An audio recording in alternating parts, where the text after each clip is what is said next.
მოგესალმებით, მეგობრებო. Კარმული ასტროლოგიიდან შავი და თეთრი მთვარეების ციკლი უნდა გავაგრძელო. კერჩხიბამდე მივედით, ყუბებამდე უბრალოდ ახლა კერჩხიბის შავი მთვარეზე უნდა ვისაუბრო. ძალიან მოკლედ მაინც კიდევ შეგახსენებთ რა არის შავი და თეთრი მთვარე. ბევრი ასტროლოგი ამას თითქოს არ აქცევს დასავლეთში, მაგალითად დიდ ყურადღებას. ზოგი ასტროლოგი საერთოდ ამ მიმართულებით არის ჩემი მხრიდანაც ასევე, იმიტომ რომ მე პირადად რამდენიც მე მიმუშავია პრაქტიკულ ასტროლოგიაში 15 წელი ახლა ვმუშაობ ამ სფეროში. მიმუშავია თერაპიულად, ასტროფსიქოლოგიურად, მაგალითად მიმუშავია ჰიპნოთერაპიულად. სულ გავდიოდით ამ ღერძზე. ძალიან ღრმა არაცნობიერი არის, ძალიან ღრმა არაცნობიერი, რომელიც მთლიანად ფონს იძლევა მთელ ცხოვრებაზე და გრძელვადიან პერსპექტივაში ცხოვრების განმავლობაში სელენა ლილიტი გამოდის ხოლმე მთავარი ფონი ღერძი უკან არის, თითქოს არ ჩანს, მაგრამ ის მართავს სინამდვილეში პროცესებს ჩვენს არაცნობიერში. ყველაზე მძაფრს და ყველაზე ძლიერს. ახლა იქ არის ბევრი სხვადასხვა დინებები, რა თქმა უნდა, რუკაშიც და ისე ფსიქოლოგიურადაც. მაგრამ მე ვლაპარაკობ აქ ყველაზე ძირითადზე, ყველაზე მნიშვნელოვანი წერტილი, რაც არის, რომელიც ახლა გავვნებით თერაპიულად სულ მანდ გავდივართ. ყოველ აი ესეთ პირადი რუკის კონსულტაციებზე ახლა რა თქმა უნდა ყოველ რუკაზე არ არის ამაზე საუბარი, მაგრამ აი როდესაც ახლა ხედავთ რაღაც სერიოზული შინაგანი ბუნტი აქ ადამიანს, ან შინაგანი კრიზისები აქ ადამიანს, ყოველთვის მანდ გავდივართ სელენა ლილიტის ღერძზე და არა მარტო ლილიტზე, სელენაზეც. პირველი სელენა არის ხოლმე როგორც წესი, რომელიც აი ესე იყოფა სელენა, ეს არის ჩვენი ღვთიური მისია, ჩვენი ეზოთერული ენით რო ვთქვათ, კონტრაქტი სამყაროსთან, რომ მე ამ ენერგიაში შევიტან წვლილს სამყაროში, რაღაც ნათელი საქმეების გასაკეთებლად და ლილიტი ეს არის რომ ჩვენთან დავიღალეთ, ან მოგწყინდა მერე ეს მისია, ან რაღაც დაგვაკლდა, ანუ ჩვენი უკვე პირადი ეგო, ჩვენი პირადი სურვილები, რომელიც რაღაც დიდ მისიებთან უკვე ცოტა გამიჯვნით არის, ესე რომ ვთქვათ, ხო? აი მაგალითად მე რაღაცა ძალიან დიდი გავაკეთე და მე ან დავკარგე ეს ყველაფერი და უკვე მე ძალიან განუცადე, ან მომწყინდა, რასაც ვაკეთებდი და ეხა სხვა რაღაცნაირად მინდა შევცვალო ეს თემა, ხო? აი ძალიან კარმულ თემაზე ვლაპარაკობ. კარმული ასტროლოგიით რო გითხრათ, ხა როცა თერაპიულად მუშაობთ, თუნდაც მე სხვასთან წავსულ ვარ ჰიპნოთერაპიაზე, სხვასთან მიმუშავია, სხვა ადამიანებთან ერთად თუ მე მიმუშავია, სულ გავდივართ რომ სადღაც ძალიან დიდი ხნის წინ სულიერ მისიაში რაღაც მნიშვნელოვანი მოხდა აი ამ ლილიტის ელენას ღერძში და ფონად მოყვება ეს ენერგია, აი ფაქტობრივად ბევრი ინკარნაცია, სანამ ამ პრობლემას, ლილიტის პრობლემას არ მოვაგვარებთ. ამიტომ ახლა ვინც უფრო სიღრმისეულად მუშაობს ფსიქოლოგიაშიც და კარმაშიც და ეზოთერიკაშიც და ადამიანის არაცნობიერ შესწავლაშიც, მთავარი ინტერესი უნდა იყოს ეს ღერძი. მთავარი ჩასაღრმავებელი, გასაცნობიერებელი უნდა იყოს ეს სელენა ლილიტი. რა თქმა უნდა, ამ სელენა ლილიტსაც მე სხვადასხვა სიხშირეზე გაცნობთ ხოლმე არის ადამიანური, ჩვეულებრივი ყოველდღიური ფაქტორები, არის ძალიან ღრმა კარმული ფაქტორები და არის ეზოთერული, უკვე ესეც სულიერ ენერგიებში რო გავდივართ, ისეთი ფაქტორი. ყველაზე ერთნაირად მუშაობს. ახლა გახლავთ რო გითხრათ, ზოგში ყოფილა რომ აი ძალიან ღრმა ჰიპნოთერაპიაში ადამიანი ნახულობს საერთოდ სხვა ცხოვრებას, სხვა ენერგიას და იქ არის სადღაც და იმ ენერგიების გადახარშვაშია და რომ შეხედოს ამ ცხოვრებაშიც იგივე ხდება მასთან. აი ფონში ოღონდ თითქოს ესე არ არის გამოკვეთილად, მაგრამ განცდები იგივე აქვს, რომ რაღაც იგივე თემა აქვს, იგივე მოუგვარებელი თემა აქვს და ზოგჯერ ჩემ თავისთვის მიკითხია ხოლმე, რომ არის ესე საჭირო ღრმა თერაპიულად სადღაც გასვლა ჯურღუმულებში, შეხვედრა იმ რაღაც უკვე კოსმიურ იმედგაცრუებასთან, თუ შეგვიძლია უბრალოდ მარტივად ეს ცხოვრებას, ამ ცხოვრებაშიც მოვაგვაროთ რაღაცეები, იგივე, ოღონდ ესე რო ვთქვათ, კოგნიტურ ბიჰევიორისტულად, ხო, ქცევა შევცვალოთ, გაცნობიერება ჩავრთოთ და ამ შემდეგ. ცით რა არის, მე მაგალითად რასაც ვიყენებ ხოლმე, ყველა დონე მნიშვნელოვანი არის, ყველა საჭირო არის.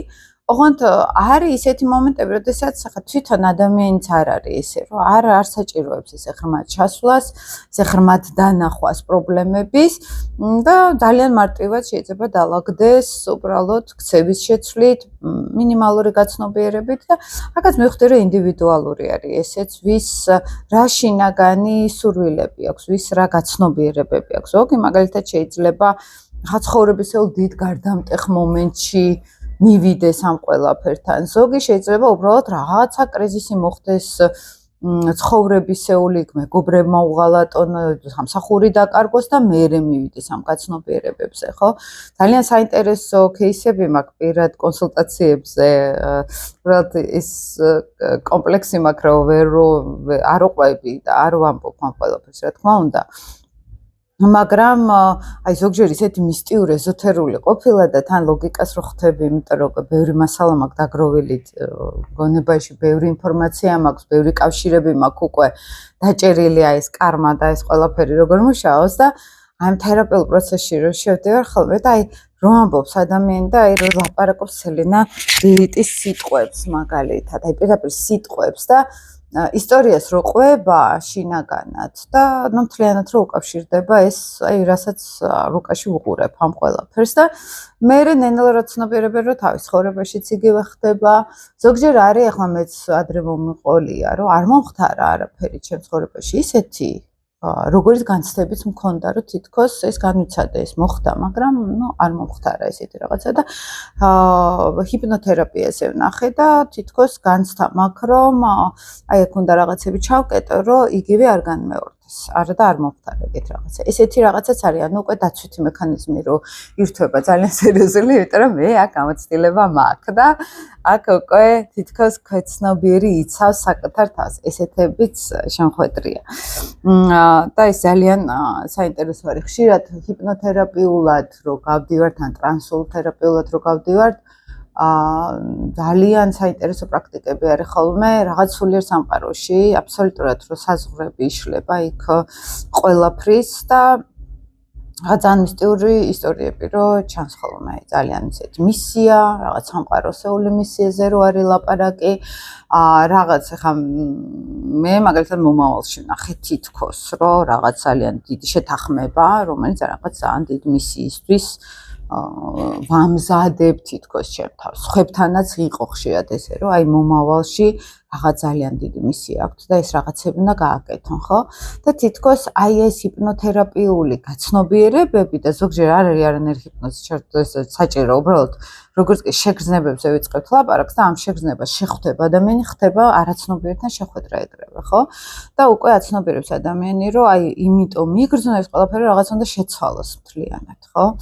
რაღაც შეცვალოს და აი ეს რაღაცის შეცვლა ეზოთერულად რო შევხედოთ გამოდის ისე აი ის რომელიღაც ინკარნაციაში ჩარჩენილი ენერგია ეზოთერული ენით რო ვილაპარაკოთ ხო აი სადღაც ელენა ლილიჩი გავიჭედე და ლიტი რა ენერგია არის რო არის ეს არ გვინდა ჩვენ ამასთან შეხება და თუ ეხებით ძალიან ცუდად ვეხებით გვინდა მარტო ისე შევეხოთ რომ ვითამაკ ძალიან მაგრები ვართ და მაგრა გამოგვდის ან ვეხებით და კარგად გამოგვდის და გგონია რომ არ გამოგვდის ანუ თვით კრიტიკა და კომპლექსები იმატებს ხოლმე აქ ძალიან და მე შემდგომ აი ეს ჭიდილი რო არის რო აი არ მინდა ლილიტის დამუშავება არაცნობიერში ხო აი არ მინდა ყველაფრის ფერთან შეხება აი მე ხვდებიან რომ უნდა შეეხონ და დამუშავონ და გადაატრანსფორმირონ და რაღაცნაირად ხვდებიან რომ სელინა ლიტი ერთად უნდა ამუშავონ და როგორც კი ამის გადაწყვეტილების მიღება ხდება რომ მე უნდა ვისწავლო აქ რაღაცები და წავიდე წინ აი შემდეგ ხდება უკვე სერიოზული ტრანსფორმაცია ის ლიტის ენერგიაც აღარ ხდება ესეთი მძიმე მე ხდება აი ზუსტად გაცნობიერებები რას ვაკეთებდით არასწორად სად არის სწორი გზა და აი ამ ეჭვებსა და რყევებსა და ინტუიციურ დარწმუნებასა და გამოცდილებას შორის აი სულ მე ეს აი ცოტა ისეთ მაღალი დონე ეს პირობითად რო ვთქვათ ეზოთერული გამოფხიზლების დონეს ეძახით ხოლმე ამას, ხო?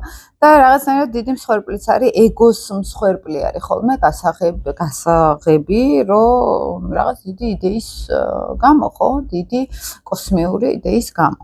ძალიან მოკლედ რო გითხრათ, ხა ძალიან ხშირად ვლაპარაკობ ხოლმე ამ თემაზე და იცით რა არის, აი, გამოდიან კონსულტაციაზე, თუ გვაქვს აი ესეთი ღრმა, სერიოზული კონსულტაცია, და თვითონ შინაგანად ხედავ ადამიანი ძალიან ეზოთერული არის, ძალიან ღრმა არის. ეგრევე ხდებია, ეხა მეხდი რას ლაპარაკობდი ვიდეოებში, იმიტომ რომ ეხებიან ამ ყველაფერს, ეხა რასაც ლაპარაკობ, შეხება არის, შეგრძნებები არის, უკვე გასვლა არის ამ ენერგიასთან, ხო? და მანამდე შეიძლება უბრალოდ როგორც ინფორმაცია ისე მოვისმინოთ კოგნიტურად, მაგრამ ეს არ არის შეგრძნებების დონეზე.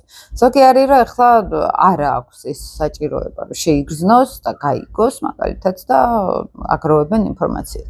ეხლა მე მაგალითად როცა მოდიან ხოლმე აი ასტროლოგია რო ძალიან ხაპასხუპით იციან, აი ეს რო აქ ამაკ, ის გრადუსი რო აქ ამაკ, ეს რო აქ ამაკ, აი ვცდილობ ხოლმე უფრო შეგრძნებებში გადაუყვანო ეს ასტროლოგიური კომბინაციები, იმიტომ რომ კოგნიტურად ნიშნავს რომ რაღაცნაირად ჩვენ თავში არა ვართ და ჩვენ თავი გვაქვს დაკარგული და აზრებში ვართ, ინფორმაციაში ვართ, ან პასუხისგებლობა გვინდა გადავიტანოთ მაგალითად რუკაზე, აი სატურნის ბრალია, აი იმის ბრალია, ამის ბრალია ხშირად ყოფილა, აი რელიგიურ ადამიანს რო ვეუბნები, რომ აი ეკლესია რა არის შენთვის, ხო, ხა მეც რელიგიური ვარ, ამაზე კი არა ლაპარაკობ, უბრალოდ აი ძალიან ინტენსიური მიჯაჭვულობით და შეიძლება ქვეცნობიერი და ნამომხტარა მაგალითად, რომ დაცვა ჭირდება ადამიანს მარტოა ძალიან, ხო, და იქ დაცვა ჭირდება, იქ გადატანა ჭირდება ვიღაცაზე პასუხისგებლობის, იმიტომ რომ მე სადღაც ვერ ვიღებ ამ პასუხისგებლობას, ხო? და აქ რელიგია იმდენად არ არის ხოლმე უკვე კავშირში, როგორც დაცვა მჭირდება, ხო? ანუ ჩემი ფსიქოლოგიური რაღაც ის მჭირდება, ფსიქოლოგიური თანადგომა ვიღაცის ან რაღაცის, ხო? ზოგჯერ ან მისტიკაში ვართ, ან რუკაში ვართ, აი სატურნის ბრალია, აი იუპიტერის ბრალია, აი მაგალითად ჩემი ოჯახის ბრალია, ანუ გადატანა ხდება პასუხისგებლობების გადატანა ხდება გარე ფაქტორებზე და არა შიდა ფაქტორებზე და ყველაზე თერაპიულად მნიშვნელოვანი არის მაგ მომენტში დააბრუნო ადამიანი უკვე შეგრძნებებში და ზოგჯერ საერთოდ არ ვეუბნები კომბინაციებზე რუკაზე არაფერს და პირდაპირ შეგრძნებებზე მუშაობთ ხოლმე ფსიქოლოგიურად, ხო? იმიტომ რომ სხვანაირად ზოგჯერ შეიძლება ისეთი არასწორად დაინახოს ასტროლოგია ადამიანმა, ისე არასწორად ჩამოეკიდოს ამ ყველაფერს, რომ კიდევ უფრო დაკარგოს თავის თავი, იმიტომ რომ სინქრონულად ერთად უნდა იყოს კოგნიტური და აი სხეულებრივი შეგრძნებები, გაცნობიერებები ერთად უნდა მიდიოდეს. ხო, მე მაგალითად ასტროლოგია ძალიან დამეხმარა შიგნით ჩემ თავში შეუბრუნებულიყავი, ხო? იმიტომ რომ აი ძალიან დიდი დრო დამჭირდებოდა, ან ესე კარგად ვერ შევიდოდი, ვერ გავაცნობიერებდი, იმიტომ რომ მე ყოველთვის რაღაც უფრო ანალიტიკური, უფრო ინტელექტუალური დატვირთვა მქონდა, უფრო გააზრება, ჩარჩოები, უფრო ახსნები მჭირდებოდა ხოლმე და მაგიტომ წავედი მე ფსიქოლოგიაში, რომ მივხვდი, რომ მარტო ასტროლოგია არ იყო საკმარისი და ცხოვრების ახლა ერთ-ერთი კურსი დავამთავრე ასტროლოგიის, ფსიქოლოგიის, ძალიან ხარია. ეხლა მოვჭი გამოცდებს და ერთი ეტაპი ფსიქოლოგიაში დავხურე, მეორე ინსტიტუტში ვაგრძელებ გეშტალტში სწავლას და ეს ძალიან საინტერესო აღმოჩნდა ჩემთვის გამოცდილება, რომ თურმე, ნუ იქ ცალკე ფსიქოლოგია დაკარგულია ეზოთერიკის და ასტროლოგიის გარეშე და ცალკე ასტროლოგია ეზოთერიკა დაკარგული არის შეგრძნებების გარეშე. ხშირად ეხა ეზოთერიკოსებს ეს პრობლემა აქვს ხოლმე რა, რომ მეც ვიყავ 1-20 წლის წინ მან რომ აი ყველაფერი სულიერება და ეს რაღაც სამყაროს მისიები და ყველაფერი იციან თითქოს, ნუ უცხოელებმა უფრო ხა საქართველოში შედარებით ნაკლებად არის ხოლმე და ყველაფერი იციან, აი მე სულიერად უნდა განვითარდე და აი მაღალი ვიბრაციები და რაღაცა და ოდნავ შეახებ თავის თავზე დაკარგული არის საერთოდ არ აქვს კონტაქტი საკუთარ ეგოსთან, წყენებთან, საკუთარ იმ დარგთან, ხო, იმ რაღაც ბნელ ჩრთილთან მაგალითად და ნუ ვერ მიდიხარ ამ ვითომ ჭყალებში მაღალ ვიბრაციებში, სანამ აი ამ საკუთარ თავშთან არ აქვს კონტაქტი. მე მაგალითად აი ეს ბლავატსკაია და ეს მთელი იმ პერიოდის ხალხთან დიდად ინტერესი მაინც არ მქონდა, იმიტომ რომ რაღაც დიდ მატერიალებზე ლაპარაკობდნენ და საკუთარ თავის საერთოდ წარმოდგენა არ ჰქონდათ, ხო? ანუ ფსიქოლოგიური ფაქტორები შიდა, რომელშიც არმული არის პირველ რიგში შენახული, ხო? აი საერთოდ არ ჰქონდათ წვდომა. და ეს რო დავინახე, ჩემთვის ძალიან უინტერესო გახდა ესეთი ხალხი. იმიტომ რომ ეს არის როგორც იცით, აი სადღაც იმაში რომ დავდივართ, ბურუსში რომ დავდივართ და როგორია რომ გზაზე ვართ და ერთ წრეზე რო ტრიალებთ სინამდვილეში, ხო? აი ესეთი რაღაც არის ჩემი გადასახედი, იმიტომ რომ ადრე მეც მანდ ვიყავი ხა თავიდან ადრეც მაქვიდებში რა თქმა უნდა 11 წლიდან დავიწყე კითხვა წესი ერთად ვიცოდი შტაინერის კითხვა რომ დავიწყე ანუ ეს ძალიან ორგანული იყო ჩემთვის და ძალიან მამშვიდებდა უბრალოდ ხო როგორც კი ფილოსოფიას ვკითხულობდი ახაც მამშვიდებდა სელენა მყავს მე-9 სახლში ამ ფილოსოფიის ზონაში და ნუ ეს სახლში ვიყავი რა ესე რომ ვთქვათ რა მაგრამ ამ ყველაფრის შემდგომ აი ეს შიგნით რო გიკაკონებს რომ რაღაცა ხდება შიგნით რაღაცები არის, რაღაცა არის, რომელთანაც არ გაქვს წდომა, არ გაქვს დაკაკონება და აქედან წავედი მე ფსიქოლოგიაში და მივხვდი, რომ ეს ორი სამყარო არის გასაერთიანებელი, შიდა და ინტელექტუალურ სამყაროსეული გარე და აი ამ ყველაფრით მართლა ხა ვერ ვიტყვი რომ მაღალ ვიბრაციებზე ატიხარ, მაგრამ ძალიან იცვლები. აი როცა შიგნით ბრუნდები რეალურად იწყებ ხალხის დანახვას და გარემოს დანახვას. მართლა როგორი არის სინამდვილეში და არა შენი სურვილების, შენი ოცნებების და ეს წყენები, ეს მოთხოვნები, ეს გაუგებრობები ყველაფერი ქრება. და ან უაზროდ ენერგიის ხარჯვა, რომ აი მინდაზე შინაგან ხმას გულისხმობ, ხო? და აი ეს არის ძალიან მნიშვნელოვანი, აქ გავდივართ ყოველთვის უფრო კარმო ასპექტებზე, სელენა ლიიტის ღერძზე, ეს ან ისე რო გითხრათ, члენობაში უყურებ მე ამას ყველაფერს რა თქმა უნდა, მაგრამ მაინც ეს ენერგიები არის ხოლმე ძირითადად მისო გამეგზელდა რაღაც ისა დასაწყისი როგორც ყოველთვის რომ დავიწყებ ხოლმე ვეღარ ვჭერდები აზრს რომ იყავ ხარ ესე რომ თქვა და თუ მოგწონთ ხოლმე ვიდეოები შეგიძლიათ მოიწონოთ გამახსენდა შუაში და არა ბოლოში და საზოგადოებრივ საერთოდ რო არ მახსოვს ხოლმე შეგიძლიათ მოიწონოთ ეს ვიდეო სხვებმაც რო ნახონ თუ არ ნახავენ არც ეგ არ არის პრობლემა ყოველ შემთხვევაში, მაგრამ მაინც ჩვენი გავაკეთოთ.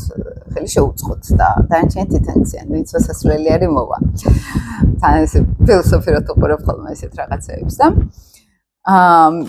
ეხლა მე დამოგიყვეთ შავი მთვარე კირჩხიბის ზონაში მე-4 სახლში, თეთრი მთვარე კირჩხიბის ზონაში მე-4 სახლში როგორ მუშაობს. აი ამ ყველაფრიდან გამომდინარე, მაშინ ტყუპებამდე გავჩერდით. ის წინა ვიდეო ძალიან საინტერესო არის, სხვათა შორის კიდე ცოტა სხვა კუთხით ყვები შავ თეთრ მთვარეზე რა არის კარმული ასპექტები, ხა კიდე ცოტა სხვა კუთხით გელაპარაკეთ. უბრალოდ იცით, აი მართლა ბევრ რაღაცას არ ყვები ხოლმე, რომხელა საოცრებები ხდება ხოლმე თერაპიებზე, ანუ ასტრო შეხვედრებზე და ну, ზოგჯერ უბრალოდ ჩვეულებრივი სტანდარტული კონისა მაქვს ფსიქოლოგიური, აი სადაა ხან შფოთვა ადამიანს, სადაა აქვს რაღაც გასასწორებელი ფსიქოლოგიურად, სადა არის არასწორ ველში, სადა არის სწორ ველში.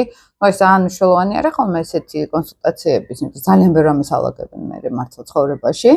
მაგრამ ზოგჯერ მიდის აი პირდაპირ ან მეორე მესამე თხოვნით თუ მოდიან ხო საერთოდ ზოგჯერ აი პირდაპირ თერაპიული შეხვედრები გვაქვს და ძალიან გატეხილ მესთან შეხვედრები დიდ რაღაც ზეციურ მესთან შეხვედრები და აქედან მიდის უკვე აი ბოლომდე გაცნობიერება, ბოლომდე გზის დასახვა და აი ტრანსფორმაციაო რო იყვიან ზუსტად აი ეგეთი რაღაცები უკვე მე ძალიან საინტერესო პრაქტიკები არის. აი ძალიან საინტერესო ძალიან მოყვართ ხოლმე ჩემი საქმე და მეც ვითარდები ამ ყველაფერში, მეც რაღაცებს ვალაგებ ჩემ თავში და ახლა მინდა კირჩხიბზე გელაპარაკოთ, აი თუნდაც აი ამ პრაქტიკებში რომ მოდიან შავი მთვარე კირჩხიბები რა შეიძლება გამოვლინდეს? ან თეთრი მთვარე კირჩხიბები რა შეიძლება გამოვლინდეს? მე რას რო ამჩნევ? ახლა ძალიან დიდ ვრცელობას არ ვიტყვი, იმიტომ რომ ბევრი ვიდეო მაქვს ამ სელენა ლილიტებზე ჩაწერილი და იქაც გარკვეულწილად სხვა ფორმით ვამბობ.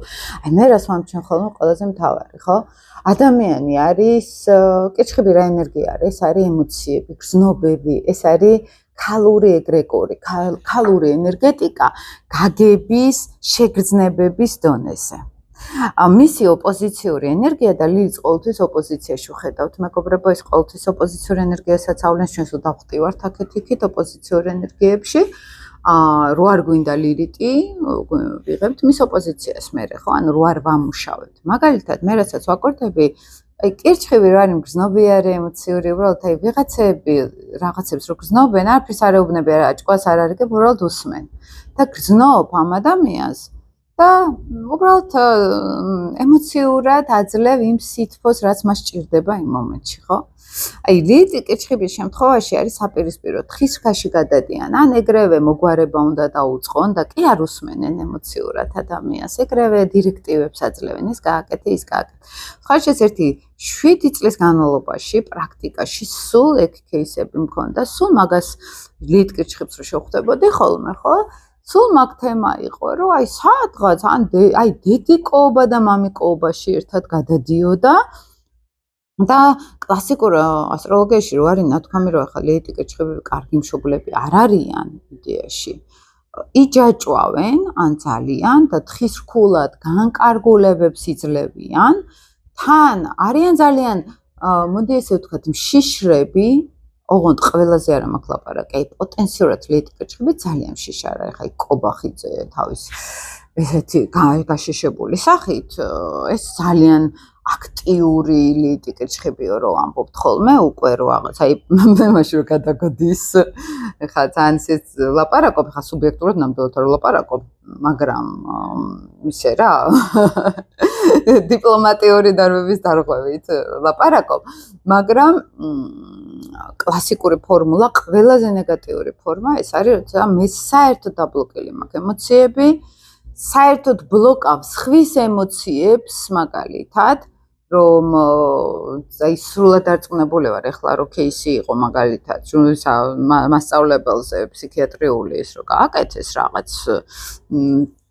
შემოწმება აი ლილიტი კირჩხიბების ის არის ეს თავში მოხარშული თემა ზუსტად დარწმუნებული ვარ იმიტომ რომ აი ამ ემოციებს ეს ყველაზე დესტრუქციული ლილის ვიძახი ახლა ისეთ საყვალები არიან ძალიან ბევრი მყავს ახლა ლილიტი კირჩხიბები და ძალიან გზნობიარეები და ზედმეტად ემოციურებიც არიან მაგრამ ყველაზე ნეგატიური ფორმა შეიძლება ეს გამოვლინდეს რომ ებრძვიან სხვის ემოციებს არ უყვართ სხვისი ემოციების მოსმენა, გაგება, თანადგომა მაგალითად და რატომ? იმიტომ რომ საკუთარ თავშიც ესევე ბლოკავენ აი ამ ემოციებს, ძალიან ეშინიათ ამ შეგრძნებების, იმიტომ რომ თუ შეიგრძნო, იქ ზღვარი იკარგება, ხო? ეს ლილიტი ეგ არის, რომ ან აქეთ პოლუსში ვარ, თხის რქაში გადავდივარ და საერთოდ ვყინავ ჩემ ემოციებს და სხვის ემოციებსაც ვყინავ, კლასიკური ტოქსიკური პარტნიორული ურთიერთობები ლილიტი კირჩხიბის რა არის აუფასურებს პარტნიორის ემოციებს მაგალითად არ უსმენს არ უდგება გვერდში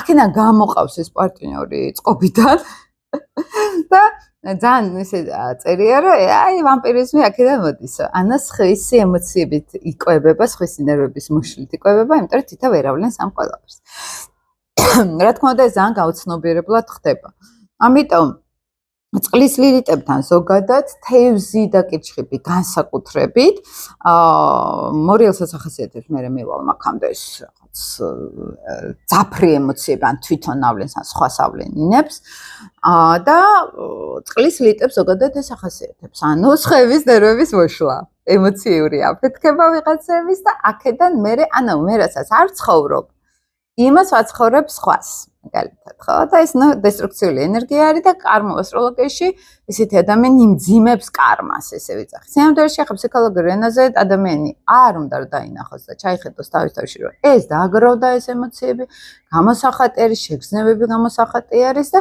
თან იმისი აღიარებაც არ უნდა თქონ, რომ მარტო არიან. ახლა ლილიტი კირჩხიბის თემა ეს არის ძალიან მარტოსული ადამიანი, რომელიც გასაყდენი გვერდზე არ აყავს და თუ ყავს ვერ ხედავს და უარყოფს. აი ეგ არის საინტერესო ხო?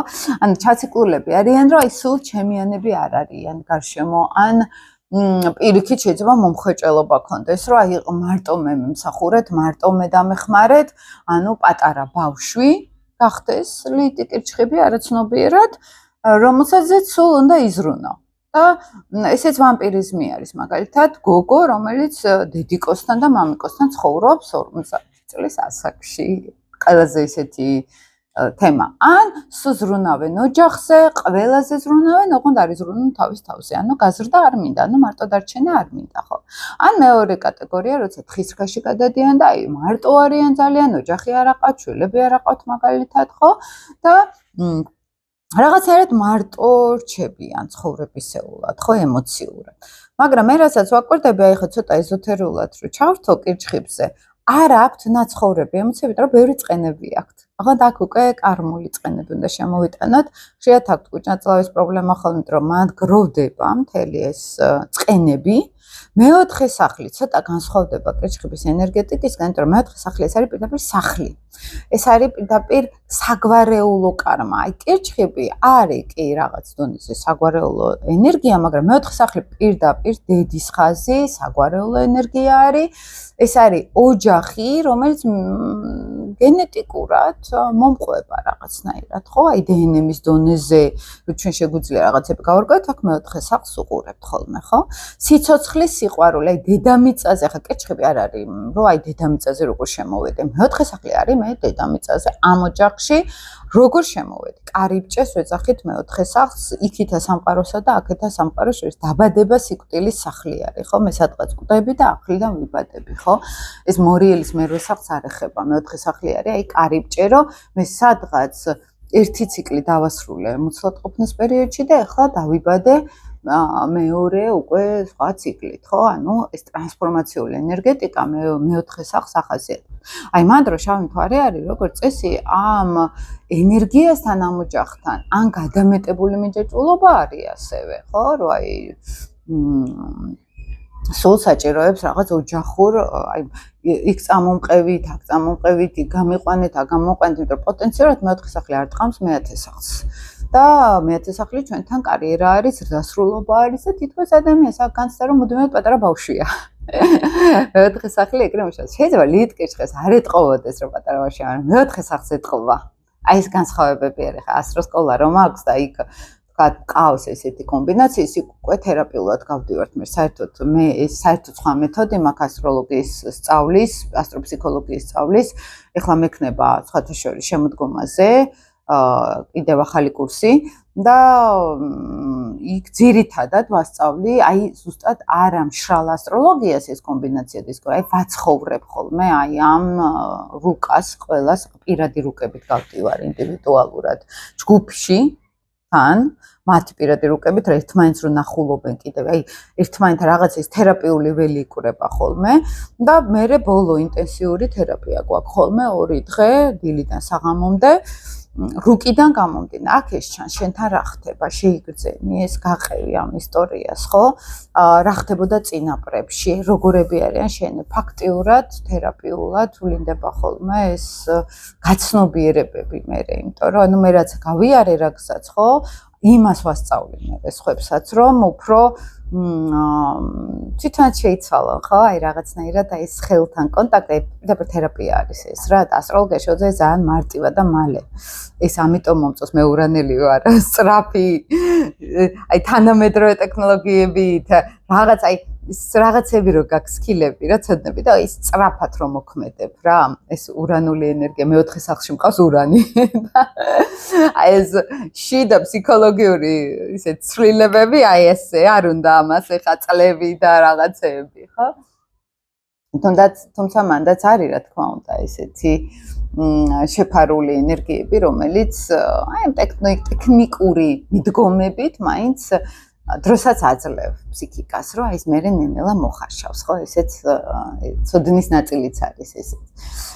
ხო და აი ეს არის ჩემი მთავარი ხოლმე სწავლის პროცესში, რომ აი თუნდაც ლიტიკირჩხები როცა არის, ეს არის ძალიან ბევრი ემოციები, ძალიან დიდი მარტოობა შინაგანი, კარმული, ოღონდ შეიძლება რომ მოიხედოს ადამიანმა არ იყოს ახლა ესე მარტო, არ იყოს ესე გაუგებრობაში მაგალითად, ხო? ყავს ხალხი, რომელსაც სელენა ლილიტი ერთად აყავს კირჩხიბში მაგალითად და აი აქვს რაღაც ოჯახის, აი ამ რაღაც აი სადაც მივა იქ ყველგან სახლი და სიმყუდროვე უნდა იყოს ერთერთობაში სიმყუდროვე უნდა იყოს და ოდნავ თუ რაღაცა ისე არ წავა ძალიან განიცდიან, ხო? ამას ანუ ჩემი სისუფთავე, ჩემი ეს ოჯახი დაირღვა სადღაც, ხო და ამას ძალიან განიცდიან ხოლმე. საერთოდ ერთად რო დგას სელენა ლიტი, ცოტა ესე ვლინდება.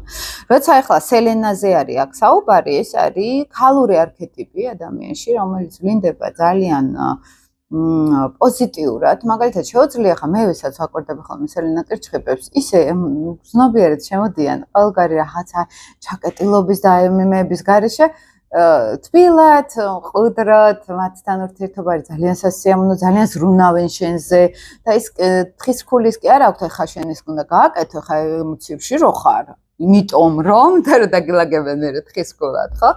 ანუ ყველანაირად რო გიუფასურებენ ემოციებს, ლიტი კირჩხიბები, არაცნობიერად, ან საერთოდ არ გისმენ, იმიტომ რომ თავისი მხელად ტკივილი აქვთ, რომ ეხა სხვის ემოციები კიდე უკვე თუმაჩ, ხო, გადაჭარბებული არის.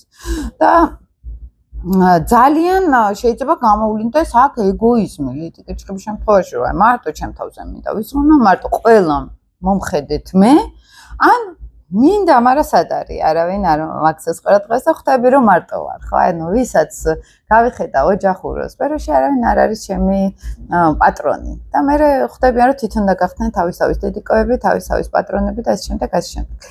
სელენას შემთხვევაში პირიქით, ძალიან მყუდრო ენერგია აქვთ, აი ძალიან თბილები არიან, რაც არ უნდა იქ ლილიტები ყავდეთ, აი გელაპარაკება თბილად ადამიანი. აი სულ რო იქ მერკური ქალწულში ყავდეს, ვენერა დღისში ყავდეს. თბილად გელაპარაკება, ქალებთან არიან ძალიან კარგები კაცები, მაგალითად ძალიან რბილები, თბილები, ძალიან გრძნობიარები, გრძნობებს გამოხატავენ ძალიან უპრობლემოდ. რაც ჭირდება ლილით კირჩხიბს, იცით? აი ამ გრძნობების გამოხატვა. თუნდაც იმის ხარჯზე, რომ შეიძლება იგივე ვერ დამიბრუნო და ვერ მიპასუხონ, მაგრამ it's okay, ანუ შენი უნდა გააკეთო, ხო, შენ და დაამუშავო ეს და ის მომენტი, რომ ვაიმე მან არ მაწყენინოს, ვაიმე პატარა ბავშვი არის ლიტი კირჩხიბი, რომელსაც ყველაფერი წყინს და ძალიან პატარა რაღაცაზეც ისტრესება, ხო, აი ზოგს უთქვამს ჩემთვის, რომ რაღაც გამჭვირვალე ბუშტივი თავარო რა, აი გამჭვირვალე ვარო, არანაირი, აი ეს ფორმა არა მაქვს და ყოველი რაღაცა რო ხდება, ეგრევე გამჭოლავს, ხო, შიგნით და ეს შიშებიც აქედან მოდის. ზოგს ხა ძალიან სერიოზული შიშები აქვს, ყველაფრის ეშინიათ და ეს შიში ხდება მათი ყველაზე მთავარი ნეგატივი ხოლმე, აუფუჭებთ ცხოვრებას, ეს შიშები, გაურისკავობა და ამ შემდეგ. სელენას შემთხვევაში პირიქით არის ეს ადამიანი, არის მზრუნველი, არის დაფარული ცოდნის პატრონი, ესე რა თქვა, თითო კირჩხიბი დაფარულ ცოდნასთან არის დაკავშირებული. ზოგი ლიტი კირჩხიბი შეიძლება პირიქით ჩამანობის გზით წავიდეს და ცუდად იყენებდეს აი ამ თვარის ენერგიას, ხო, აი ამ დაფარულ ენერგიას. ზოგი პირიქით ლიტი კირჩხიბი ცდილობდეს, რომ ესაა და ზოგს ეშინია საერთოდ ამ ენერგიებთან გაკარების. მაგალითად, ფსიქოლოგია იქნება, კარტი იქნება, მკითხაობა, თუ უბრალოდ ტაროს გაშლა იქნება, შეგრძნებებზე მუშაობა, ხო? აი მაგალითად ადამიანებთან, აი რაც გრძნობენ ადამიანები, მე რომ ამის გამტარი ვიყო, ხო, სადღაც. ანუ ასეთ თემებში მუშაობენ და კირჩხიბი არის რაღაც დაფარული საიდუმლო ცოდნაც. და სადღაც სელენასაც და ლილითაცაც ამ საიდუმლო ცოდნასთან ქონდა კავშირი. ადამიანს, ხო, რაღაც საიდუმლო ცოდნა, ახლა ეს საიდუმლო ცოდნა შეიძლება ინტელექტუალური იყოს, შეიძლება შეგრძნებითი იყოს, შეიძლება ეზოთერული იყოს რაღაცა. და ზოგს აშინებს ეს ცოდნა, ზოგს პირიქით, ახლა სელენას შემთხვევაში ძალიან კარგად იყენებენ, ხო? ფსიქოლოგიური მხარე მათთვის ძალიან წამყვანი არის. სხეულებრივი შეგრძნებები აქვს, სხვების შეგრძნებებიც მოდის, მაგრამ არ იკარგებიან ამ სხვების შეგრძნებებში. ლიტი კირჩხიბის შემთხვევაში სხვების განცდები ძალიან მოქმედებს. მათზე სულ თავდაცვაში არიან, ენერგეტიკულად სულ ცდილობენ რომ ჩაკეტონ სხვებთან ემოციური ენერგია, რომ ვიღაცებმა არ შემოაღწიოს მათში, ხო? და რატო აღწევს? იმიტომ რომ თავის ემოციები მე რო არა მაქვს ბევრი ნაცხოვრები, ჩემი ემოციები, ხო? მოითხოვს ეს განტვირთვას, მოითხოვს ეს რომ მაცხოვროს ეს ემოცია და მოდიან ის ხალხიც რომელსაც აქვს ასევე ემოციური პრობლემები, ხო, შინაგანი დაგროვილი პრობლემები. და შესაბამისად მსგავსი ზიდავს, მეც პრობლემები მაქვს, იმასაც პრობლემები აქვს, ოღონდ მე ჩაკეტილი მაქვს, ვითომ არაფერი პრობლემა არ აქვს. ეს არის მთელი ამბავი ხოლმე. და მაგიტომ მე იკეტებიან ხალხში, ლიდს თევსაც ეგ პრობლემაა გარკვეულწილად, აი უბედურ საწყალ ხალხს ვიზი და შიგნით ცხოვრობს მათში ეს რაღაცა საწყალი ფიგურა, ხო? მსგავსი ზიდავს თემატიკა არის. და ესეც დასამუშავებელია. როგორ არის დასამუშავებელი? თერაპიულად. ლეიტ კირჩხებს არანაირი ეზოთერიკა და არანაირი ის მისტიკა არ ჭირდება, ჩვეულებრივად ფსიქოთერაპიულად უნდა ისწავლოს ემოციების გამოვლენა. უნდა ის სწავლოს წყენების გამოხატვა. ხო? და ეს მუდმივი თავდაცვაში ყოფნა, რომ არამე არაფერს არ გრძნობა, არამე არავის არ ვეხსნები, იტიროს, აი, ხანდეს ეს ქალური ენერგეტიკა უნდა გამოხატოს და მე ნენელა ბალანსში დგება და მე უკვე სხვების გაგებასაც იწყებს, სხვების მოსმენასაც იწყებს, იმიტომ რომ საკუთარი თავი უკვე მეხედილი აქვს. მე მგონი რაღაც ზონაზე მიხვდით, ხო, აქ მთელი თემატიკა რაში არის, ხო, სელინა კირჩხიბებს რაღაცა ძვერი საიდუმლოს შენახვა ძალიან კარგად შეუძლიათ, რაღაც აი ნივთების, წარსულის, აი ამ წარსულში ძალიან ტრიალებენ, ძალიან უყვართ ეს წარსული ენერგია. ლეიტი კირჩხიბი ეს შეიძლება პირიქით ზოგს აქვს, რომ აი მოკვეთა, არ მინდა მე იმ ძველ სახლში ვიცხოვრო, არ მინდა ნათესავებთან ურთიერთობა მქონდეს, ზოგი ლეიტი კირჩხიბი ძალიან ცუდად ექცევა ოჯახის წევრებს. იმიტომ რომ არაცნობიერში ის ვერ იღებს იმ სიმყუდროვეს და იმ ძრუნვას, რაც მას სჭირდებოდა გაგებას, ან პირიქით მას ძალიან ცუდად ექცევიან, ხო? აი ესე დიცურეთში რო ვთქვათ და ან სახლის პრობლემა შეიძლება ქონდეს, ან აი ბარაქა რო არ მოდის რა, აი სამშობლო სახლი, ოჯახი, აი არ ტრიალებს იქ სადღაც ბარაქა და ძალიან დიდი შრომით უწევთ ამის შექმნა, არ ნიშნავს რომ არ ექნებათ, მაგრამ შექმნა უწევთ დიდი შრომით და მაინც მე რასაც ვაკვირდები, ზოგ შემთხვევაში ხშირად კაცებს უფრო აქვთ ეს არამყუდრო ტიპები არიან, აი არ მოგინდება მასთან რაღაცა ისე ხა მე არ მქონია ესე ძალიან ისეთი ახლო ურთიერთობა კაც ლეიტ კირჩხიბებთან, მაგრამ აი არამყუდრო ენერგეტიკაო, ეხლა გააჩნია იქ რუკაში მთლიანობაში სელენასად არის და იუპიტერი და რაღაცა, მაგრამ აი ის რომ სელენა კირჩხიბთან რაღაც ძალიან ისე იგრძნობ თავს სახლში რო ხარ თითქოს ნაკლებად ლეიტ კირჩხიბთან, თუმცა თუ ორივე ერთად არის, აი აქ ძალიან შეგიფარებს, ძალიან გერჩი დაგიდგება, მომენტებში შეიძლება გქონდეს მოჯაჭვულობა. ამ ყველაფერზე, ხო, იმიტომ ლეიტ კირჩხიბის ახასიათებს მეორე კუთხით მეოთხე სახლსაც გარკვეულწილად მიჯაჭვულობები. აი შეიძლება რაღაც გატირება შეეძლოს ადამიანზე, ან ჩაბღაუჭება შეეძლოს, რომელსაც არ იყოს იქ ისეთი ემოციები, როგორიც აი ამ გაშვებასთან დაკავშირებით ქონდეს, ხო, ადამიანს, ხო? აი დედა უნდა რა, აი ძალიან მარტივად რო გითხრათ, ლეიტ კირჩხიბს ლეიტ მეოთხე სახლს ძალიან უნდა დედა. კარმულ ასტროლოგიურად მან დაკარგა რაღაცას მნიშვნელოვანი, ძალიან ახლო სახლი და ამას მისტირის, ხო? და აქ არის აი იხუშჭუკი, საძაგელი იხუშჭუკი რო არის ყველგან ცდილობს რომ სხვადასხვა ემებში ქათმებთან დაალაგდეს ოჯახურად და ყველა რო აგდებს იქიდან, რომ არ არის იმ ოჯახიდან. აი ესე ეგეთი შეგრძნება აქვს, რომ სადღაც მე დავკარგე მნიშვნელოვანი სახლი. მე მეოთხე სახლში მყავს შავი მთვარე სხვათაშორის და პირველი რაც ვნახე, რომ ძალიან ძალიან ძვირფასი სახლი დავკარგე, რომელიღაც პლანეტაზე, თითქოს არ აქვს მნიშვნელობა ახლა ეს ისე იყო თუ არა, თუმცა მე ისე ნათლად ვნახე კი არა, სხეულითაც იქ ვიყავი, ლამის. ეს არის მეოთხე სახლი, რაღაც ოჯახი დავკარგე და ეძებ თითქოს ამ ოჯახს, მაგრამ ერთად ვერ პოულობ. და მე ნენელა ხვდები რომ შენ ხარ შენი თავის ოჯახი და შენ ხარ შენი თავის საყბენი და არავინაც არ გჭირდება და ეს სახლი უნდა გაუშვა და ყველაზე მტკინეული იყო თერაპიაზე, უკვე სხვადასხვა თერაპიებზე ვნახულობდი, იმ სახლს რომ ემშვიდობებოდი, იმ ჩემს გარემოს რომ ემშვიდობებოდი და ხვდებოდი რომ ვეღარასოდეს ვეღარ ვნახავდი და ეგეთ სიტუაცია აღარასოდეს აღარ განმეორდებოდა და ეს არის ლილითთან შეხვედრა, ყველაზე დიდი სევდა რომ ხვდები რომ ყველაზე მეტად რაც გინდოდა ის არ გექნება და რაღაცნაირად ძალიან გამათავისუფლა ამ ყველაფერმა, იმიტომ რომ სხვებში აღარ ვეძებ მაგას. მივხვდი რომ ტყუილობ ხარჯავდი ენერგიას ამ ყველაფერზე და თავის სევდაც მოაქვს, რა თქმა უნდა, თავისი რაღაცნაირად აი ის რაც გითხარით კირჩხიბული მარტოობა ნამდვილად მოაქვს, მაგრამ ამასაც ეჩვევი მე და ოკეი, ხა სელენა ვერძინ ვარ და ეგ თემა ჩემთვის დიდად ესეთი არ არის, გადაულახავი არ არის ყოველ შემთხვევაში, მაგრამ მაინც მისმის ძალიან კარგად ხოლმე, პირდაპირ მაქვს მეც ნანახი, მაქვს ამაზე ძალიან ბევრი ნამუშევარი ამ სახლზე და ცოტა განსხვავდება კირჩხიბისგან სახლი მაინც აქ ის არის რომ ხა ვერ ვიტყვი რომ დიდად მე ან ემოციებს ვერ გამოვხატავ ან სხვის ემოციების მიღება არ შემიძლია როგორც კირჩხების შემთხვევაში არც შეშარა არა ვარ არაფერს არ მეშინია საერთოდ არასოდეს ნეტარ ამის მეშინოდეს პირიქით უფრო რაღაცა მაშინ ვიქნებოდი მაგრამ მაინც აი ეს სახლის თემა როსაც არ უნდა წავიდე იქ რომ მაინც ჩადგმა არ მიყვარს თან ურანი მყავს მეოთხე სახლში და აი ის რომ აი რაღაც სახლს რო ყიდულობენ იქ რო ცხოვრობ ჩემთვის ეს შოკი არის როგორ შეიძლება დიდი ხანი ერთ ადგილას ცხოვრობდე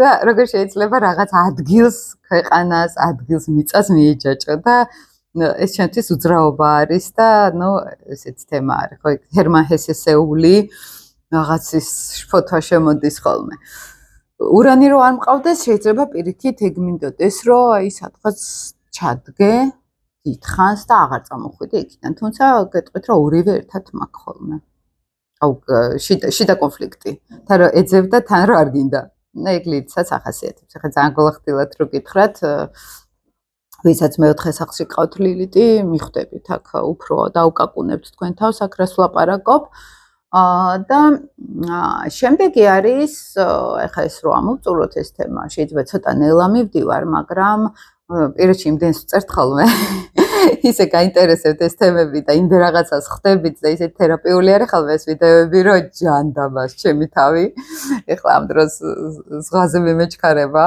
სადღაც ერთ წერტილი აღმოვაჩინე რას უნდა დავდივარ ანუ ჩემთვის ეს აკვიატებასავით და იქ მინდა საბანანცოსლა მანქანით და გავიდე ქობულეთისკენ და იქითკენ მიმეჩქარება მაგრამ მაინც არა ვიშავს წელავ ეხლა ამ ვიდეოს ლომში არის ძალიან საინტერესო მდებარეობა მეხუთე სახლი და ლომი მაქვს ამაზეც ვიდეო მაგრამ ეხლა მნიშვნელოვან რაღაცებს ჩაგიგდებთ ისეც რომელიც შეგიძლიათ გამოიყენოთ დაკაკუნება საკუთარ თავთან თავარი რა არის აი ყველაზე მთავარი იქ რომ ყველაფერს თავიდან დაბალი თვითშეფასება იმიტომ რომ მზე ენერგია ლომი ენერგია ეს არის ეგო ეს არის person რო იტყვიან მე ენერგია აი ჩემი თვითშეფასება ჩემი თავით რამდენად კმაყოფილი ვარ ცხოვრებაში ხო აი ზოგ შეიძლება გქონდეს თვითშეფასება მაგრამ სულ აკრიტიკებენ თავს შინაგანად არ არიან კმაყოფილი არაფრით რაც არ უნდა მაგარი რაღაცები გააკეთონ სულ არა საკმარისი ვარ ან არაფერი არ გაუკეთებიათ და გონიათ რომ ძალიან საკმარისები არიან იმიტომ რომ არაცნობიერში არასაკმარისებად თვლიან მაინც თავს და ფსიქიკა ამ კრიტიკას ვეღარ უძლებს და დაცვით მექანიზმად რთავს ცოტა ნარცისულ ველს ხო ხშირად შეიძლება აი ძალიან როგორც ლიტკეჩხებზე ვთქვი კობახიძის кейსი ყველაზე ნეგატიურ ჭრილში ლილიტ ლომში ყველაზე ნეგატიური ეს არის ნარცისული ველი ნარცისიზმი რა არის ვერავის ვერ ხედავ ჩემ თავის გარდა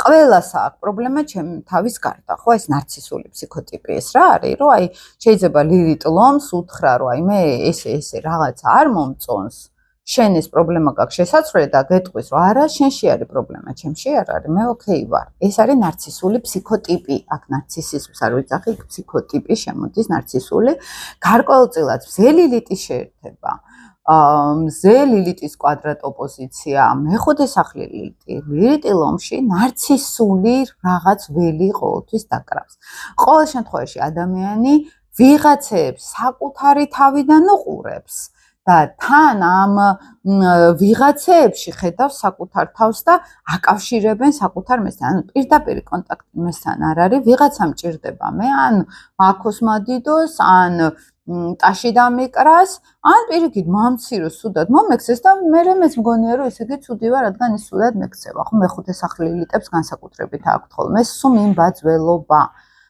ეს არის თეატრი, ეს არის სპექტაკლი ლომი.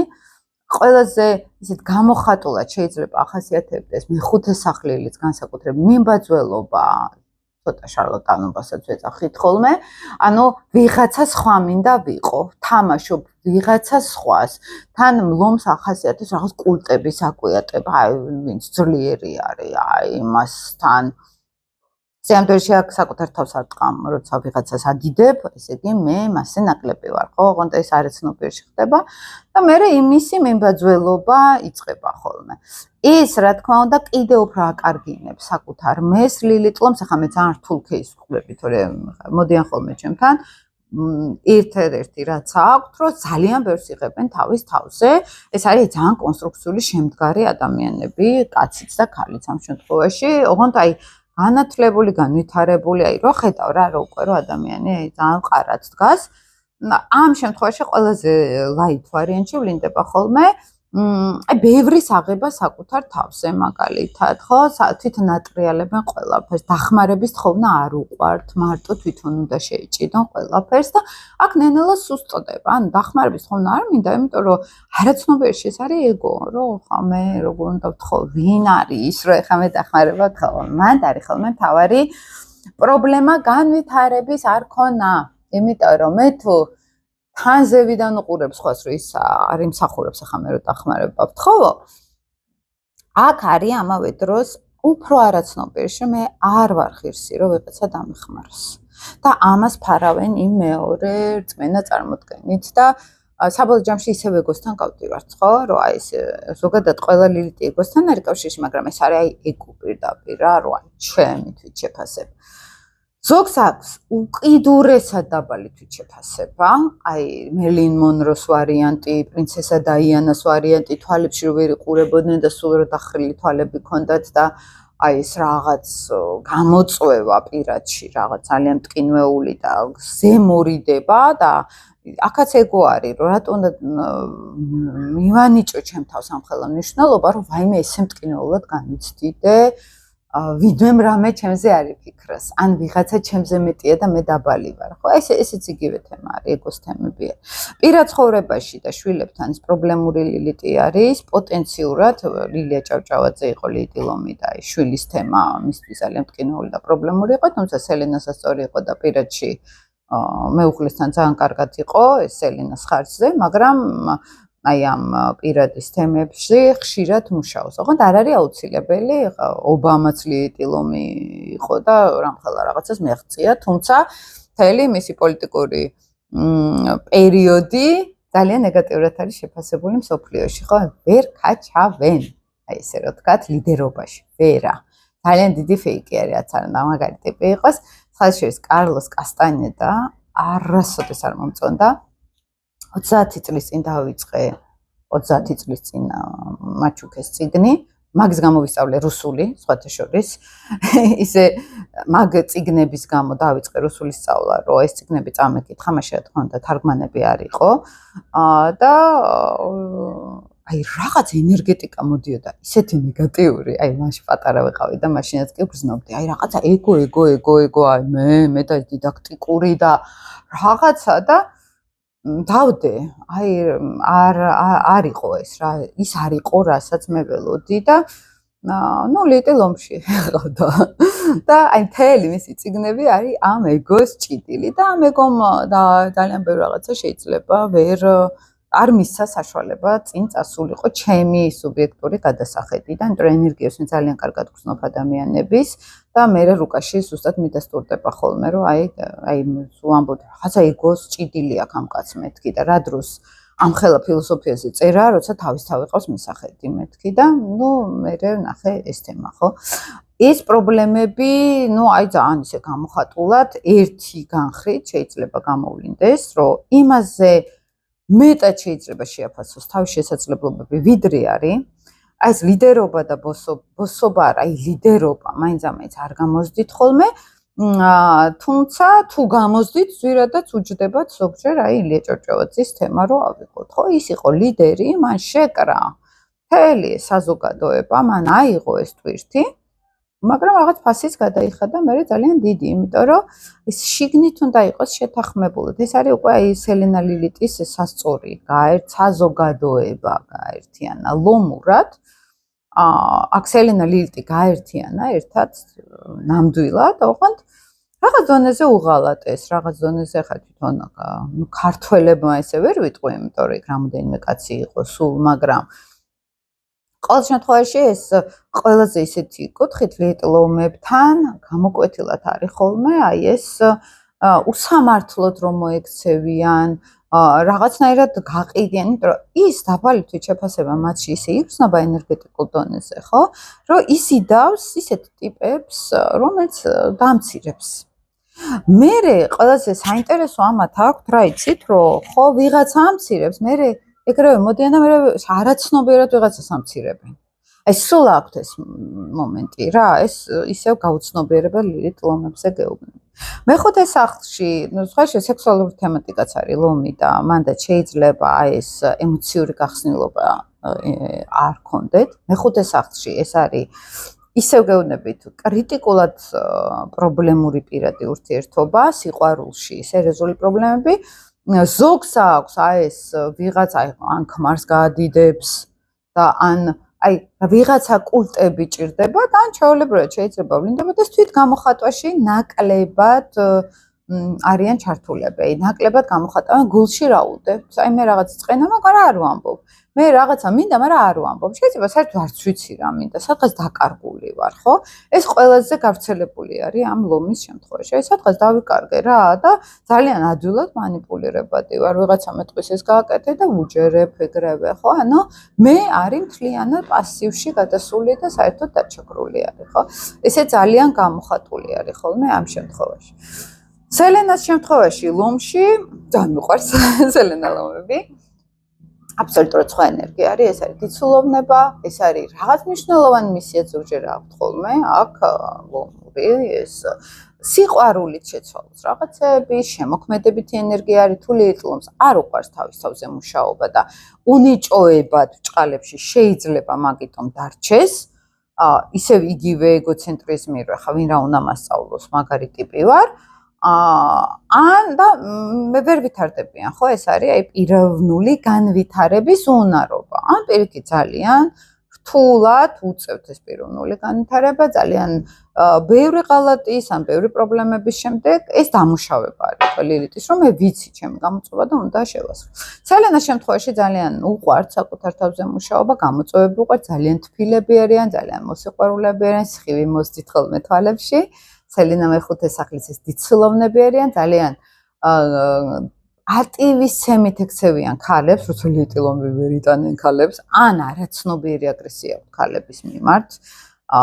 და ეს იგრძნობა ხოლმე ქალებში, ძალიან ბევრი ქალი, რომელსაც ყავს ლილიტ-ლომი, ან მეუღლე, ან პარტნიორი, გრძნობენ ამ პასიურ აგრესიას არაცნობიერად და ქალებს კიდე ახასიათებთ კაცების მიმართ აგრესია და მე უკვე თუ არ გამოსდით კაცებთან ურთიერთობამ ისეთები ყავთ, რომელიც პრობლემურები არიან, ხშირად, ოღონდ არ ვამბობ, რომ ეს სულ ესე არის. მაგრამ აი ხა ობამას ვარიანტში თავის ცოლი ყავდა, აი ძალიან მაღლა წეული, ხო? ეს ცოლმა შექმნა ფაქტიურად, ესეც ახასიათებს ლილიტ-ლომს, რომ აი მეორე უნდა ვიყო სულ, მეორე პერსონა უნდა ვიყო და ძალიან თამაშობენ პირველს, მაგრამ საბოლოო ჯამში სულ მეორეები არიან. აი ეს მე მიკვირდა ხოლმე რომ რატო არიან მეორეები, ანუ არაცნობიერ დონეზე თვითონ თავის თავს მეორე ხარისხოვნად თვლიან და მაგიტომ მიდის მე ვიღაცების და ჩაგვრა რომ თითქოს ხელოვნურად აწიან თავი, ან არავის არ ჩაგრავენ, მაგრამ არაცნობიერში აი ეს კონკურენტული, აი ჯობნობა და რაღაცა არის. მე ხალგან ცოტა რთულ кейსებს გეუბნებით, ეხლა ახლობლები გყავთ ვიღაცები და აკვირდეთ გაუგოთ, იმიტომ რომ ცნობიერში ეს არის ზუსტად კომპლექსი, რომ ჩემზე მეტია ვიღაცა სხვა და აი მერწყულში გადავდივართ, რომ თანასწორობის პოზიციაში უჭირთ ყოფნა, ან პირიქით მასაშირებენ საკუთარ თავს და ეს მე პერსონ არ არის, ხო? ეს მე ენერგია არ არის, ხო? მე ახლა რასაც ვაკვირდები და ძალიან ბევრი გვიმუშავია ახლა ლილიტ-ლომებთან მიმუშავია ზუსტად ამ დაკაკუნებაზე, რომ აი ცდილობენ ხოლმე თუნდაც მე უთხრა რამე მნიშვნელოვანი სპეციალურად არაფერს არ ვამბობ, შე როგორ ფიქრობ და დაუკაკუნე შენ ნამდვილ მეს, აბა გამოხატე რა არ მოგწონს, აბა გამოხატე ხალხთან რა გინდა შენ სინამდვილეში, ხო? ან ეს ეგოს მეს დაკაკუნება უნდა მოხდეს ჯანსაღად და არა ან განდიდება, ან მიჩქმალვა, ხო ხდებით? აი ამ უკიდურესობაში არიან და აი როგორც კი დავინახავ ხოლმე, ეგრევე ხვდები, ეგრევე იგრძნობა ეს ენერგია და ცოტა ის არის სამუშაო არის ხოლმე ამაზე, იმიტომ რომ ცოტა ისეთი ლილიტი არის. მეხუთე სახლიც განსაკუთრებით ცოტა მძიმე ლილიტი არის. თუმცა ინახავს ხალხი ძალიან მარტივადაც ახლა ილია ჭორჭოძის ვარიანტი, ხო, რომ ეს ეგო თემები ძალიან გადაულახავთ და ძალიან ოკეი ტიპები არიან. ქალწულის შემთხვევაში და ამაზე მე დავასრულებ უკვე, თორე უკვე დაკავარდე. შავი მთვარე ქალწულში სხვათა შორის გამოწვევა, ეს არის მსახურება, ეს არის სამსახური, ეს არის წვრილმანები, მეწვრილმანეობა, უყაირათობა. ეს არის რაღაცების ვერ დაალაგება მუდმივად და ქაოსი, მიუხედავად იმისა, რომ სულ რაღაცას ალაგებენ. ზოგს გონია მაგალითად, რომ ძალიან მოწესრიგებული არის და ძალიან მაგარი მენეჯერი არის და ძალიან მაგარი მუშაკი არის, თუმცა ლილიტია, ეგ ცოტა სხვა თემა არის. ყველაზე ცუდ кейსში შეიძლება ადამიანის სამსახურში ძალიან არასწორად იქცეოდეს და იქ ბევრ რაღაცას აფუჭებდეს, არაკეთილსინდისიერი მუშაკი შეიძლება იყოს და ვიცნობ რამოდენიმე სუსტად ეგრე რომ მუშაობენ, იქ ცოტა ესე ამბობენ ხოლმე იმებზე რომ გადადიან რა, ხალხზე რომ გადადიან. არის ვარიანტი ლილიტი ქალწულის, მე ხარ რასაც ვაკურტები. სახეზეც კი აქვს ხოლმე ვიცი ხა ეს უჭიტული თალები აქვს ხოლმე აი ესე იყურებიან ხოლმე ეგრევე ჩანს აი უკვე ენერგეტიკულად წვრილმანებს უყურებს ეგ რა ეთქავათ ხოლმე ჩემგან ძალიან განსხვავებული ენერგეტიკა არის საერთოდ აი აბსოლუტურად ვერ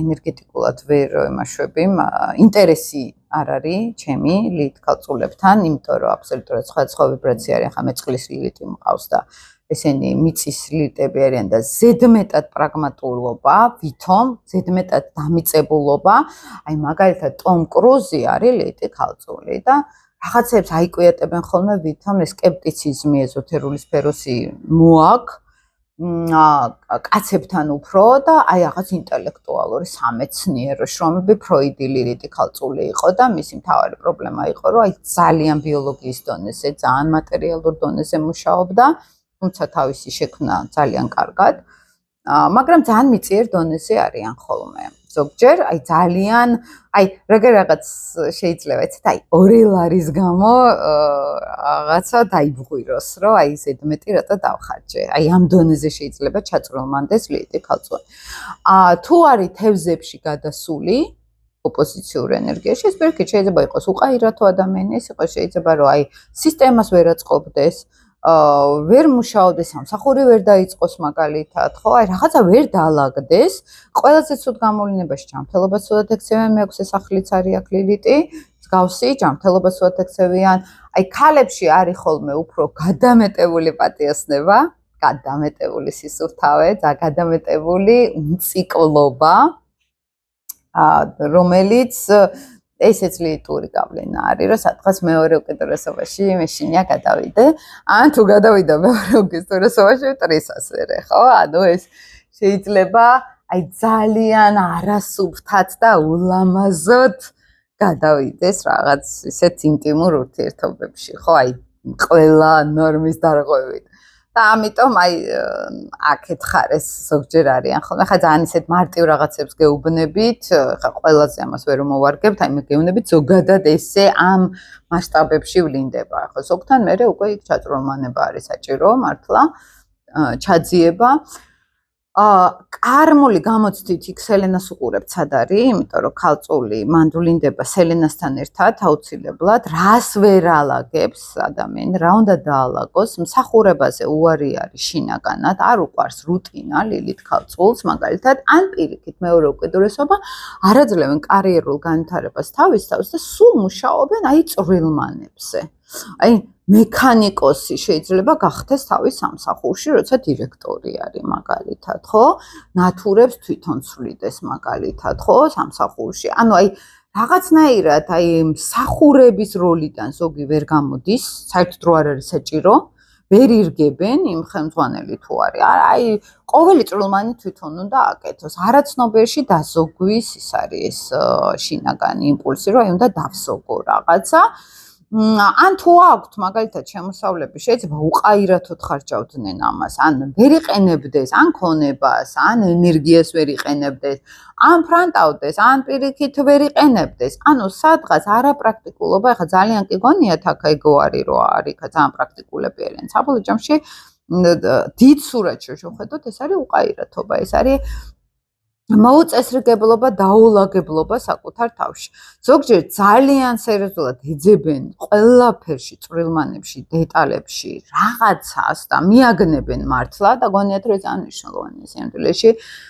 უბრალოდ ჭანჭიკი არის, ანუ ფსიქოტიპით ჭანჭიკის ფსიქოტიპი აქვთ. და ამ ჭანჭიკს ეძებენ ყველაფერში, აი ამ და დიდი სისტემის რაღაც ნაწილის თემაში არიან, ოღონდ ამ დიდ სისტემაში ძალიან იკარგებიან მე თითქოს, ხო? ახლა ვამბობ მე ძალიან ისეთ რთულ გამოვლენას. ჩვეულებრივ კუთხით ეს შეიძლება გამოვლინდეს ზედმეტი კონცენტრირება პრობლემებზე, ყოფით პრობლემებზე, ზედმეტი კონცენტრირება, ზედმეტი შიში, მაგალითად, აი რისიაში უფულობის კი არის შინიათ, აი ურესურსობის შიში არის, რომ მე სადღაც არ დავრჩე ურესურსად, არ დავრჩე ან უსამსახუროდ, ან აი რო აღარ მქონდეს არაფერი, საერთოდ მე რა ვქნა, აი ურესურსობის შიში არის არაცნობიერად, იმიტომ რომ კარმალასტროლოგიაში თუ წავალ წინა ცხოვრებებში ამ ადამიანმა რაღაც დიდი სიღარიბე, ურესურსობა, უმშევრობა გამოიარა და ეხლა უჭირს ამ ენერგიას და იმიტომ რომ ქვეცნობიერში არის სულ პესიმიზმი, რომ მე სადღაც ვერ დავლაგდები, სულ აქ რაღაცა პრობლემა მექნება. ამ პირიქით ქონდა შინაგანი მიუღებლობა სამსახურის, ამ რუტინის მიუღებლობა და აი ისხლიტავენ თითქოს აი ამ სახურების და ამ რუტინის თემებს. სელენას შემთხვევაში რა თქმა უნდა პირიქით არის, ესენი არიან ძალიან სუფთები, შინაგანად სუფთა ადამიანი არის, შინაგანად პრაგმატული არის, ისე დაალაგებს ყველაფერს, ისე დაასუფთავებს სამსახურს, სისტემას აწყობს ძალიან მაგარს. ბაბუა ჩემი იყო სელენა ქალწული და მანქანა აწყო თავის ხელით მარტოკამ. აი თავიდან ბოლომდე ყოველი ვინტი, ყველაფერი როგორ მახსოვს თვეები ავტოფარეხში იყო და მანქანა აწყო. მანქანების ხოშოს ქალწულის თემა არის, პროფილაქტიკები ქალწულის თემა არის, დასუფთავებები ქალწულის თემა არის, აი რაღაცების ბევრი წვრილმანისგან სისტემის აწყობა რო არის, ხო, საჭირო და ისე კარგად აწყო, ფანტასტიკურად მუშაობდა მე ეს მანქანა და რასაც ლიტი ქალწული ამას გააკეთებს, მაგრამ ერთი ისეთი ჭანჭიკი დაავიწყდება, ყველაზე მნიშვნელოვანი რო იქნებოდა, ხო? ან სულ რაღაცას აკეთებენ და ვერ აკეთებენ, ეს კიდე ცალკე თემაა. აი ის სელენა ქალწულს ძალიან კარგად აქვს, ხედავს ყველაზე მნიშვნელოვან დეტალებს, აწყობს სისტემას უყურებს ძალიან ესე რა, მარტივად. ლიტი თუ ართულებს ამ ყველაფერს, ხო? ეს არის რაღაც შინაგანი მსახურება, შინაგანი კეთილსინდისიერება, შინაგანი სისუფთავე და ამას ძალიან კარგად იყენებენ ხოლმე სამსახურშიც, საქმეშიც, მოწესრიგებულები არიან, სამედიცინო სფეროც არის ქალწული და აი შეიძლება ისეთ რაღაცა გირჩიოს, უცებ, დაგილაგოს, აი გრაფიკი დაგილაგოს, კვება დაგილაგოს მაგალითად, ხო? აი სელენას აქვს ეს ენერგეტიკა, რომ აი ძალიან პრაგმატულად შეუძლია მოაწესრიგოს ვიღაცების ცხოვრება, აუწყოს სისტემა, ხო რაღაცნაირად რა. აგავჩერდები, მე გავაგზელებ შემდეგ საინტერესო სასწორი მორიელი ყავს წინ და შილდოსანი. კიდე ცოტა სხვანაირად შემოგთავაზებთ, უკვე შემდეგ ნიშნებს იმედია საინტერესო იყო თქვენთვის, იმედია ცელი მაინც გამომივიდა, 1 საათი გამომივიდა, მაგრამ ღირს რადგან იდება ეს ვიდეო და ქსელში არის 1 წელიწადში ახალი ნაკადი მოისმენს და კიდევ უფრო ცხანერად გაიგებენ, ეს 10 წლიანი ციკლები მაქვს ხოლმე. 10 წლის წინ როდესაც ლაპარაკობდი, ახლა ისმენენ ხოლმე. წარმატებებს გისურვებთ მეგობრებო, დროებით, არ დაგივიწყებთ, ბევრი საინტერესო რაღაცები შეგიწერთ და აბა თქვენცით კარგად დაისვენეთ თქვენც.